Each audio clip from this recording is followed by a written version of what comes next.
So yeah, we're gonna talk about this evolution thing again. Just in case you missed the last video, I spoke about evolution and how you mentioned the word evolution to any religious fanatic or brainwashed person that's been educated all their life. The first thing they think of when you say evolution is the monkey, the chimpanzee. We didn't come from no monkeys. We didn't evolve from the monkey. That's the only thing they think about. They forget that the evolutionary process covers every species, particle, and matter on Earth. All bacteria evolve. All viruses evolve. Everything evolves. All fungi, algae evolve. Trees evolve. Birds, bees, leaves. Everything is presently, right now as I speak, as we're making this video, everything is presently right now in the evolutionary process. You just can't see it. And if you live in your life, you don't have time to watch the evolutionary process. That's why some people use cameras. They'll set a camera up and have the camera do a time lapse to watch the process and the making of whatever it is. It could be a flower, it could be a caterpillar and a butterfly, it could be anything, whatever it is. But they have put it on time lapse so they can see those things. But that in itself that's evolution, but that's not the evolutionary process I'm speaking of. The evolutionary process I'm speaking of is when a species go through adaptations where it need to make a physical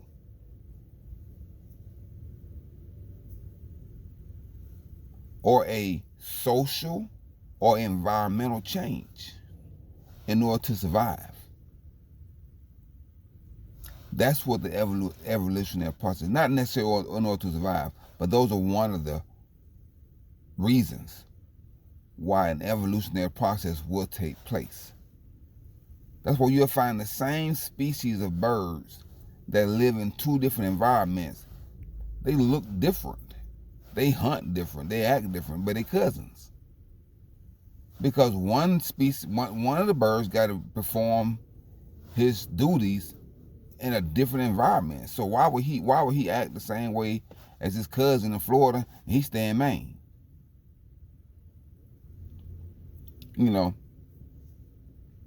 So that's how you have to think about evolution. You can't think about evolution in one dimension or two dimensions or three dimensions. You got to think about evolution in 5 dimensions, 6 dimensions, 7. It's unlimited, the evolutionary process. Do you think the Hawaiian Islands just showed up one day? No. The Hawaiian Islands are products or mountainous regions created by volcanoes that are under the Pacific Ocean. The Hawaiian Island is literally volcanic eruption, magma, lava. That's what it is. If you look under the island, there's a mountain under the ocean. People don't realize. So you see the mountains, Mount St. Helens, Mount Everest, Mount Fuji. You see all the mountains on top of the earth. There are mountains under the earth, underwater, that you can't see, that are huge, that you can't see. It's just like an iceberg. You know what they say? Oh, that's just the tip of the iceberg? Yeah, because 80% of the iceberg is underwater. You can't see it. It's massive. You just see a little like a little ice cube poking its head above water. But when you go up underneath, it's a pyramid, a huge pyramid underwater. Yeah. So that's when you speak of the evolutionary process, you're thinking about a million years worth of things transforming. Now, I don't know how long. No one knows how long it took the Hawaiian Islands to develop, but they're still developing. No one knows how long it took the Grand Canyon to erode into this huge canyon. No one knows how long to do that. It's evolution. Evolution. The North American continent used to be a sheet of ice. Evolution. It evolved into what it is, and it used to be nothing but ice. The Sahara Desert used to be an ocean. Now it's a desert, and you would not have known that if the scientific evidence didn't prove it. There are mountainous regions with fish fossils at the top of the mountain. What that tell you? That mountain used to be underwater. Evolution. So what you see with your eye hasn't always been the way it is. Your eyes do not trust what you see. You got to do scientific research. You have to be an archaeologist, a forensic archaeologist. You got to do scientific research. You got to dig. And you will uncover an entire civilization and other life forms that existed millions of years ago. So for those species, those creatures who couldn't evolve fast enough for the change, because sometime an epoch will happen and the change will come so fast that the species don't have time to evolve and don't have time to escape. Same thing happens to civilizations. They get set in their ways, they get set in their religion, they get set in their culture, they get set in their region, and then the epoch happens, and it happens so fast, they don't have time to escape. The whole civilization collapses, everybody die. Boom, it's done. You never knew they existed because the evolutionary process doesn't stop just because the humans are gone.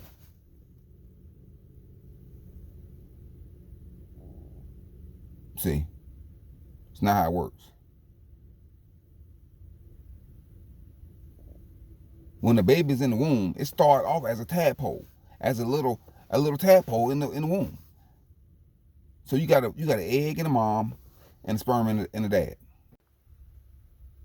Okay? The egg just sitting there. So there's a chemistry that goes on that we cannot detect as humans. But there's a chemistry inside our body that says, listen, you have to go and mate. We think that we're doing it on our own. No, there's a chemistry in our body that say you have to do this. Just like animals. When you see two animals mating, the female really don't want to mate. She really don't want to do with this wild buck running up on her. You can look at it and tell she don't really want to do that. But she don't have no choice. Because nature say, listen, you stand still and you let this buck run up on you, do what he got to do, and that's it. But the female be running around. She don't know what she want to do. She said, okay, I'll tell you what. You two guys, y'all fight a little bit. Let me see who I want to mess with. Oh, you two, the two rams, y'all ram each other in the head, then I'll make a decision. She really don't want to, she really can do without the you know. Because animals in the wild are not like female like humans. You know, they're not like desperate. They're not like, animals in the wild, they're not like, promiscuous. Because they only want to have sex They don't have sex. They only mate for reproductive purposes. They not like, it's not like a nymphomania. They not like it's not like for pleasure. They're not having like foreplay. They're not like going out and get something to drink and smoke and then have oral sex. They're not doing all that stuff. It's only to reproduce. So hit it and quit it. Wham bam, thank you ma'am, done. We don't hang around. We ain't gonna talk about this after tomorrow. It's over. So that's it. So back to the baby in the sperm womb. So the baby starting off as a tadpole in water. That's how a baby starts his life. As a tadpole in water. Okay? And then one of the first things that are developed is the brain. And then the heart. Because the brain got to tell the body what to do. And the heart got to start pumping blood to the organs. But the brain got to be there to tell the body what to do. Where the brain getting this information from the mom? It's all built into the DNA. So the mom brain is telling the child brain, okay, do this, okay, develop this next. Okay, the next thing you do is develop this. Okay, then develop the eyes, then develop the nose. Okay, then develop this, because you can't breathe without that, and you can't have this without this, and then you develop then the fingers, then boom. Okay, then now we're going now. Okay, but how am I breathe? How am I gonna breathe? I don't have no lungs. Okay, yeah, you're gonna breathe through the umbilical cord. Every time the mother takes a breath, the child captures oxygen and utilizes that to develop the organs in the child's body. I mean, physically, that's literally what happened. Every breath the mother takes, the child use those breaths, use it. She capture a little of the oxygen, capture a little to develop the child. And the child picks up on the rhythm of the mother's breath, picks up on the rhythm. And over time, like in the third trimester, the child start developing. The brain sends a signal and say, listen, okay, now it's time to start getting the lungs together. So they start developing the lungs. Then the child start practicing based on the rhythm of the mother. The child start practicing. That's how the child knows how to breathe when they come out, because they've been practicing in the womb after they start developing their lungs. But they don't take a breath in the womb. They just practice pretending as they taking a breath, but they're not.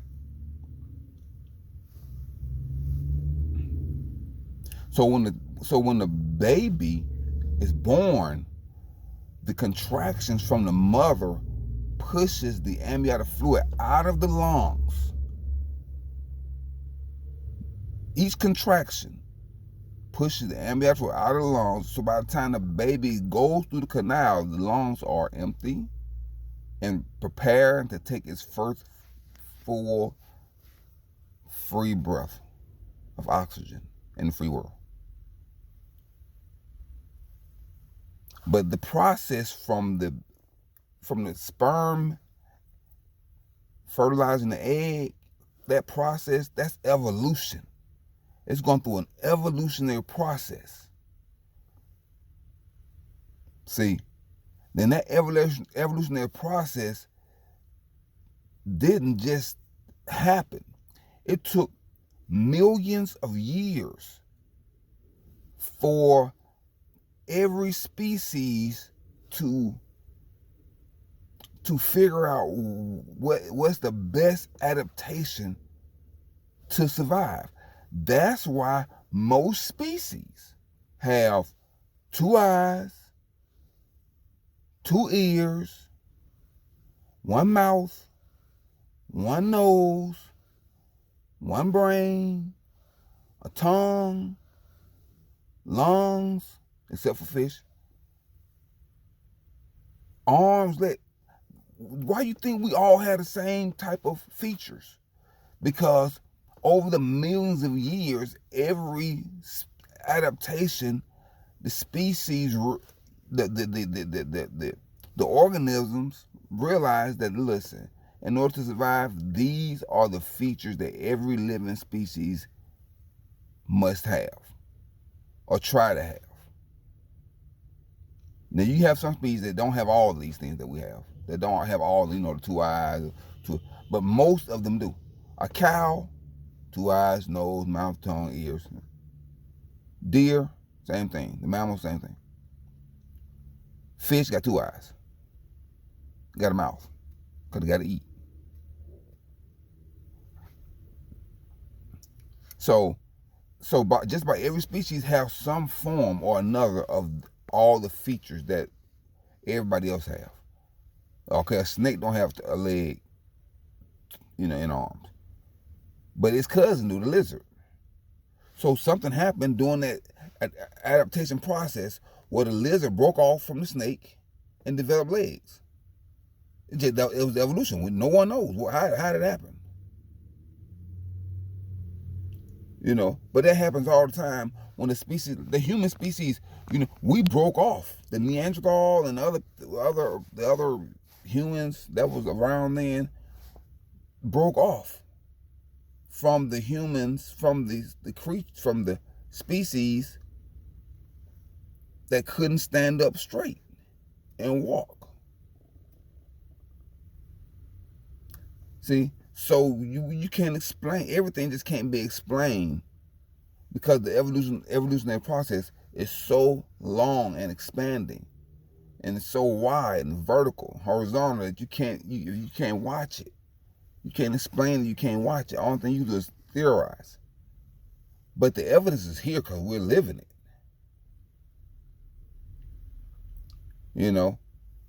So what does this have to do with checkmating your reality? It's that if you don't adapt and learn, then you will be left behind. All of life is about early adapters. That's what it's about.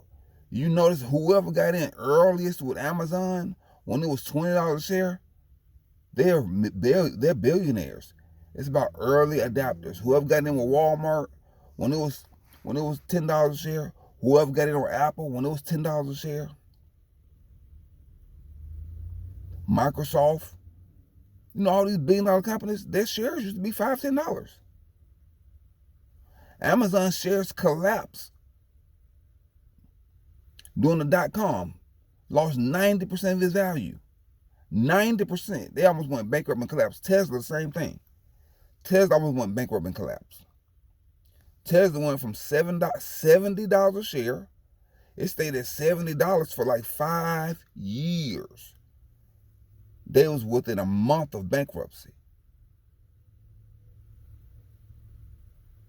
Electric cars, EVs, the evolutionary process was so slow that the average investor couldn't watch it anymore, and then they pulled out. But Tesla had built up a fan club over the years because Elon Musk was such a character.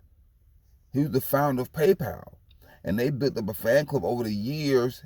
And this organic group of Tesla fans, thanks to social media, catapulted and pushed Tesla and saved Tesla, along with the government. They got a bailout from the government under the Obama administration. But again, the fan club is what really pushed Tesla into the mainstream. And they was able to do something that most car manufacturers can't do. They survived. Because the big three, they struggling to survive right now. But now they see the success of Tesla, now they want to get out into the EV market.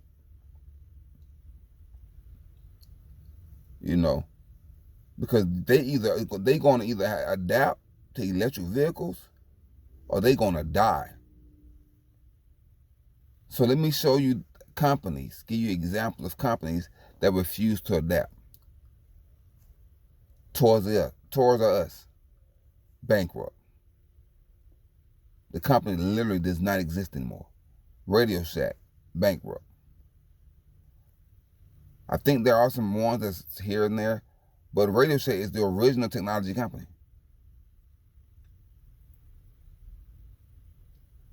Sears, they on the verge of bankruptcy and completely shutting down. Kmart, on the verge of bankruptcy and completely shutting down and liquidating everything. Woolworth, Kessler, Kohl's, JCPenney, all these companies on the brink of bankruptcy, liquidating everything, completely shutting down. Sports Authority, they liquidated everything and completely shut down. Circuit City, they liquidated everything and completely shut down.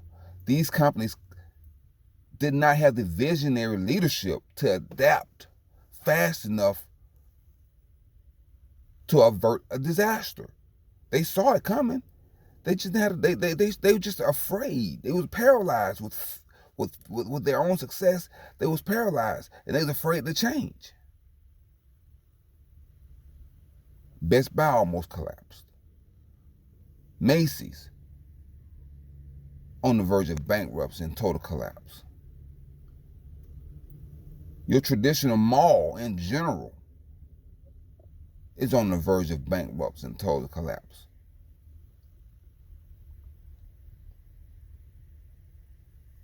Burger King. So you got some companies that kept growing and adapting. They kept growing and adapting. Some companies were making straight up U-turns. They were like, oh, no. We're not about to go around the whole perimeter. We're about to make a U-turn right here and go in another direction. Starbucks. The growth was slow. They built the fan base. They built it up one location at a time, and they survived. They built their fan base up. See? But compare McDonald's to Burger King, there's no comparison. Compare McDonald's to Crystals, there's no comparison. You know. So Chipotle came out of nowhere, boom. Almost put Moe's out of business. You know, even though Chipotle was founded by McDonald's, the founders, it was backed by McDonald's, but the founders broke away from McDonald's. See? So my point is, again, is if you're going to checkmate your life, you have to be able to maneuver, evolve, and adapt. If you're not getting along with your friend, your buddy, y'all might have to go your separate ways. If what you're learning in the school system, education, if it's not serving you, you might have to pick another topic, another subject to study. If the diet you're on, if the fitness program that you're on, if you don't see improvement, you might need to dig a little deeper, do a little more research, and find out what you're doing, what you're not doing correct, so you can get the results that you're looking for. Because you're doing something wrong, because the basic human body is basically the same. It basically is the same. And any program that you follow, if you follow it and do it correctly, it should work. But people give up so fast because they want to watch their body evolve. They want to watch it change. That's not how it works. You got to just create a lifestyle for yourself and forever. Not for 2 months. January and February, oh, it didn't work, now I quit.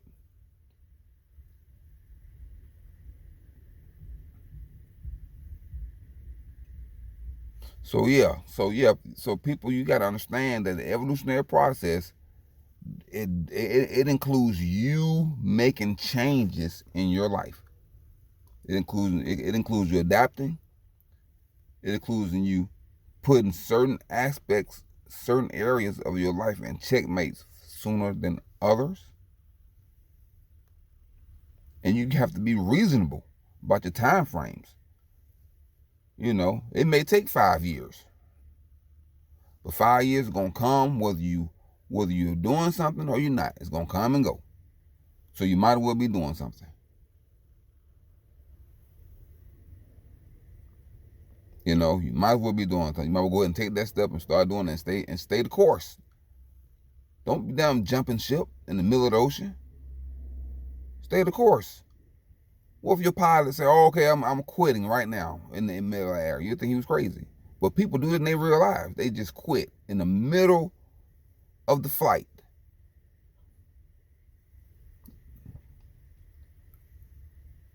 So you got to take this stuff serious. Don't take it too serious. Don't take yourself too serious.